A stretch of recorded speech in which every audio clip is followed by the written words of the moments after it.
Olá, a graça é a paz, eu sou o pastor Ricardo Ribeiro e este é mais um dos nossos cursos de batalha espiritual no casamento. Hoje nós vamos falar sobre o Pai 2.0. O tema central é paternidade espiritual no casamento, paternidade espiritual no relacionamento conjugal. Mas antes de qualquer coisa, eu quero ler para você o texto que está no Salmo 68, versículo 5. Salmo 68, versículo 5, está escrito: Pai dos órfãos, juiz das viúvas, eis o que é Deus na sua santa habitação. Ou, Pai dos órfãos, defensor das viúvas, é o Senhor Deus na sua santa morada. Você já deve ter ouvido esse texto, mas eu te pergunto, o que tem a ver aqui os órfãos e as viúvas, uma vez que ambos estão no mesmo contexto? Pai dos órfãos, juiz das viúvas, é o Senhor na sua santa morada. O que o órfão e a viúva têm em comum? Pensa um pouquinho aí. O que o órfão e a viúva têm em comum? Eu te respondo.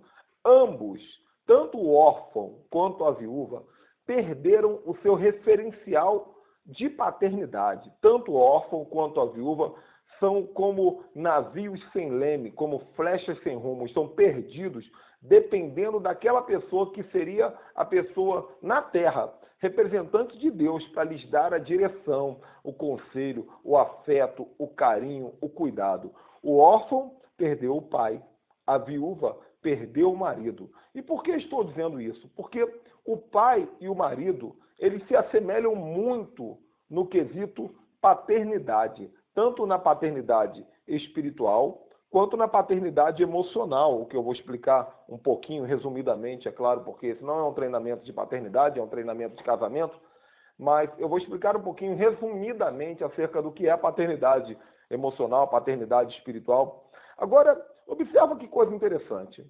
Eu já falei sobre isso em um dos vídeos iniciais desse treinamento, mas o homem, ele foi feito para a mulher foi feita para o homem. Na verdade, ambos foram feitos juntos, quando Deus criou o homem original, o Adão original, e deste Adão original, Deus extraiu da sua lateral, da sua costela, a mulher.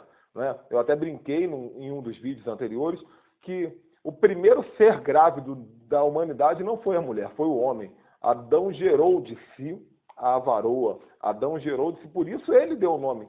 Ela se chamará varoa, porque do varão foi tirada.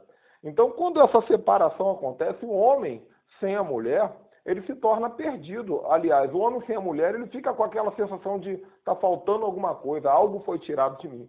É por isso que os homens, eles ficam doidos quando eles veem uma mulher na rua, quando eles veem uma cena na televisão, quando estão sozinhos dentro de casa, eles ficam desesperados, porque eles estão procurando a costela deles.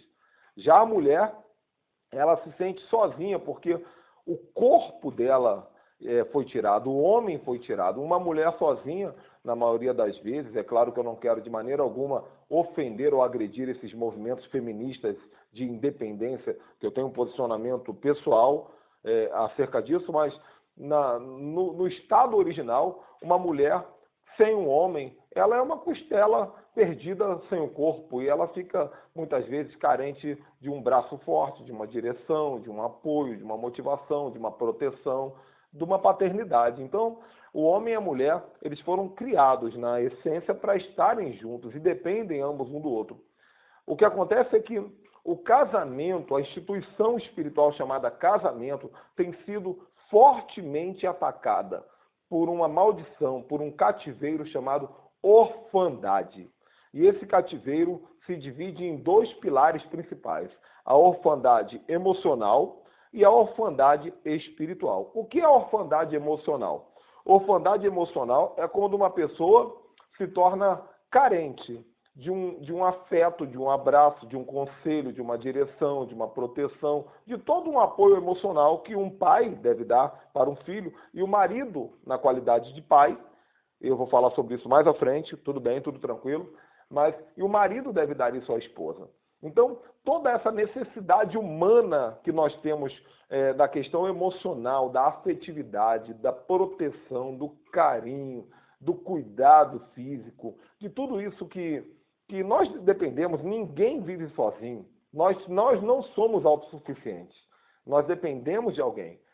que se não for o teu pai, você vai pedir socorro do professor, do patrão, do amigo, do tio, do avô, do progenitor, do pastor, mas nós precisamos daquela pessoa que vai nos dar essa questão emocional. Então, se não a recebemos, nós nos tornamos órfãos emocionais. E a orfandade espiritual é a carência de alguém que vai nos apontar para Deus, que vai nos ajudar a nos aproximar de Deus. Isso é natural. O rei Saul precisava do profeta Samuel. Os reis precisavam de profetas. E na Bíblia, até mesmo os filhos dos profetas precisavam de um Eliseu, de um Elias, que pudesse os ajudar a chegar perto de Deus. Então, essa pessoa que vai nos ajudar a nos aproximar da eternidade, aqui na terra, eu não vou dizer mediadores, porque mediador é Cristo, mas os apoiadores, os auxiliadores da nossa conexão com a eternidade, eles são a paternidade espiritual sobre a nossa vida. Então, as pessoas, elas sofrem muitas vezes, do lado de fora, aí no dia a dia, da orfandade emocional e da orfandade espiritual. Mas dentro do nosso contexto de casamento, os casamentos estão sendo fortemente atacados pela orfandade emocional e pela orfandade espiritual por um motivo. Os maridos não entenderam o seu ofício profético de paternidade sobre a vida das esposas.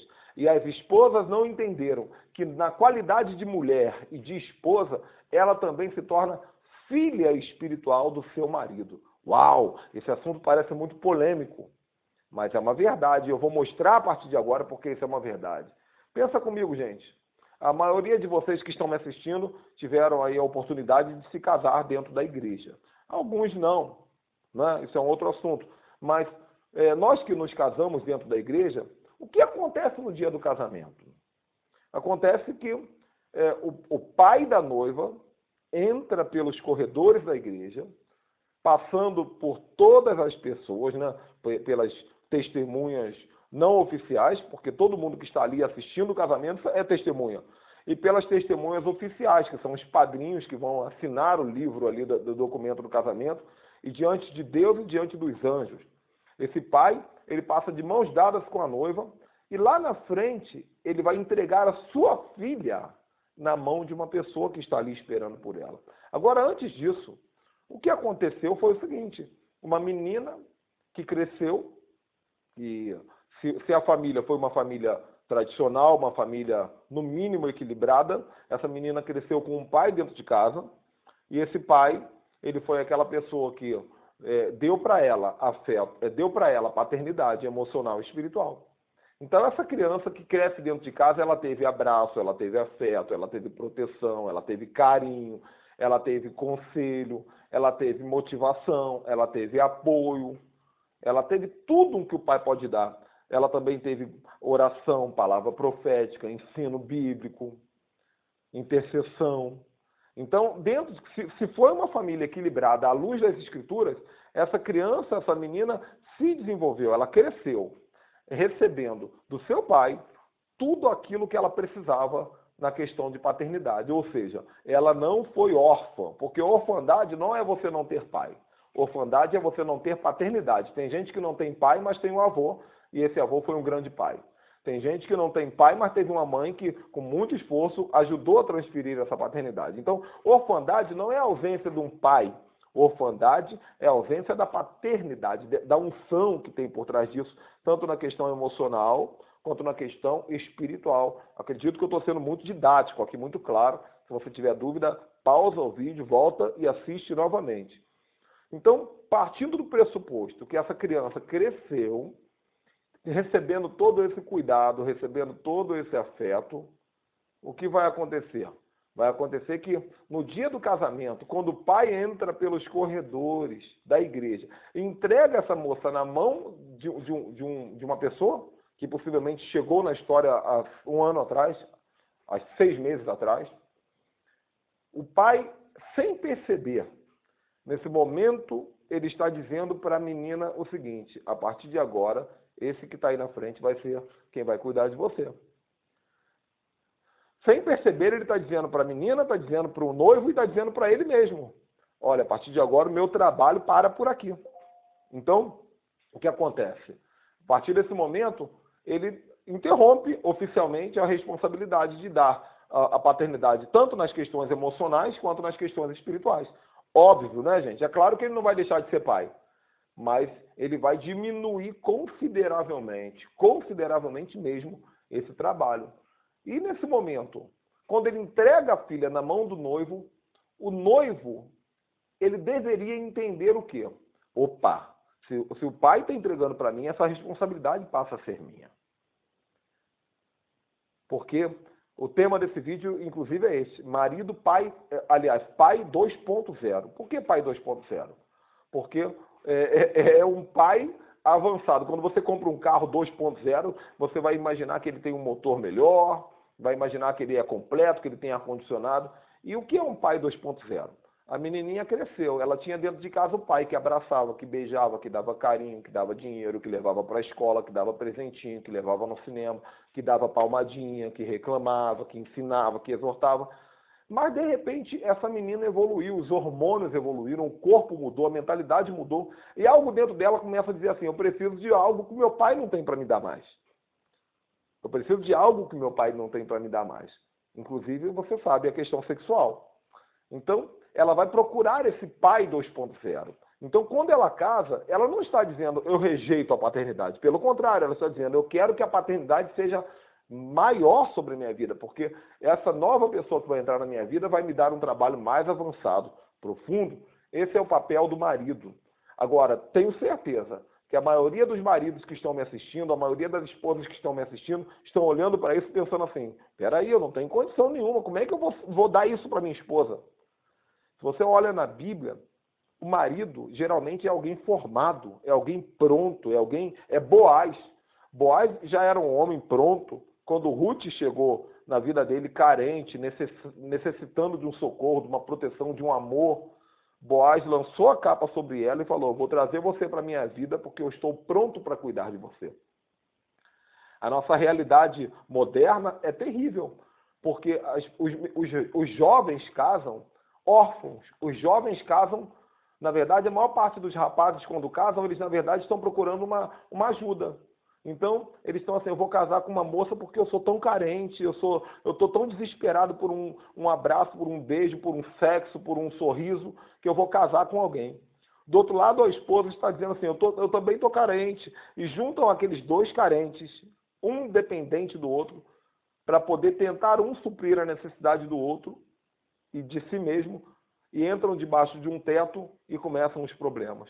Porque o marido não tem esse entendimento, que no mínimo, para se casar, ele precisa compreender que a partir de agora, ele assume uma responsabilidade, não apenas de homem, não apenas de marido, mas uma responsabilidade de transferir essa paternidade. Vocês estão entendendo isso? Então, isso aí é um assunto muito sério, muito profundo. E as esposas têm sofrido de orfandade dentro do casamento. Acontece muitas vezes que o marido ele só olha para a mulher como mulher. Ele não consegue olhar para a mulher como uma pessoa, como uma alma, entre aspas, como uma filha. Entenderam o que eu estou dizendo aqui, né? Então, imagina a cena. O marido está sentado no sofá vendo televisão, e aí a esposa senta do lado dele, e ela encosta bem nele, e ela esfrega o corpo nele. Só que dentro dela, o que ela está querendo hoje, nesse momento? Ela está querendo um abraço, ela está querendo um apoio. Ela passou um dia difícil no trabalho, dentro de casa, e ela encosta no marido como se estivesse dizendo assim, eu preciso tanto de um afeto, porque agora é a orfandade dela que está pedindo socorro. Ela está lembrando do papai. Talvez ela até senta no colo do marido, como se estivesse sentando no colo do papai. E aí o marido, opa, o que ela está querendo sentando no meu colo? E aí ele tira a roupa e parte para cima dela, e ela diz assim, para, seu grosso. Eu, hein? O que você quer? E ele não entende, essa mulher deve ser maluca, não é possível. Ela acabou de se esfregar em mim, mas ela não está pedindo naquele momento sexo. Ela está pedindo afeto. Então, se nós, maridos, não tivermos esse entendimento, vão haver conflitos. Nós precisamos ter uma revelação dentro do nosso espírito. O que a minha mulher precisa no dia de hoje? Afeto, proteção, dinheiro, provisão, carinho, ensino, conselho, oração, sexo. O que ela está olhando em mim agora, nesse momento? O que ela está pedindo? Ela está pedindo um pai, um homem, um marido, um protetor, um provedor? Esse discernimento, me perdoe, homens que estão assistindo aí, é uma responsabilidade tua buscar de Deus. E você, esposa, precisa se esforçar em aprender a sinalizar para o seu esposo exatamente o que você está querendo.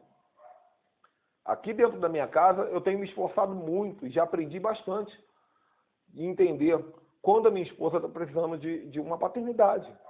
E agora, recentemente, que o Senhor escolheu levar o meu sogro e a minha sogra para a eternidade, a minha responsabilidade aumentou ainda.